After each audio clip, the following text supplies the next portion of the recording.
এই দেখো বন্ধুরা, এটা কি বলো তো, এটা কুন্দুরি আর আলু ভাজা করেছি।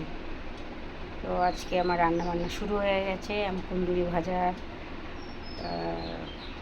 আমি কেমনভাবে করেছি অবশ্যই তোমাদের সঙ্গে আমি বলবো। আমি কুন্দুরিটাকে জলের মধ্যে প্রথমে ভিজিয়ে রেখে দিয়েছিলাম, কেন ওর গায়েতে প্রচণ্ড নোংরা লেগে থাকে। তারপরে ভালো করে কচি কচি ধুয়ে নিয়েছি, নিয়ে আমি ঝুড়ির মধ্যে রেখে দিয়েছি। তারপরে জলটা ঝরে গেলে আমি গোল গোল করে কেটে নিয়েছি। নিয়ে এদিকে কড়া বসিয়ে দিয়েছি। কড়া বসিয়ে তেলটা দিয়ে দিয়েছি। তেল গরম হয়ে গেছে ভালো করে।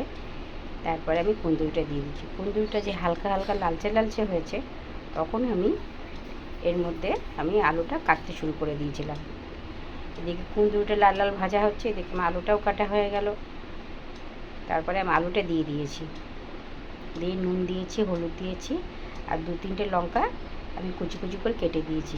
দিয়ে লো টু মিডিয়ামে ঢাকা দিয়ে দিয়ে ভেজে নিয়েছি। ব্যাস, আমার কুন্দুরি আলু ভাজা কমপ্লিট হয়ে গেছে। তো তোমরা কে কী খেতে ভালোবাসো কুন্দুরি ভাজা অবশ্যই বলবে আমাকে। আমার তো ভীষণ ভালো লাগে কুন্দুরি ভাজা খেতে, টক টক লাগে, বেশ টক টক ঝাল ঝাল, খুব ভালো লাগে। তো টাটা বাই বাই বন্ধুরা, আবার অন্য কোনো ভিডিও নিয়ে অবশ্যই তোমাদের সামনে হাজির হব। খুব ভালো থেকো, সুস্থ থেকো, বাই।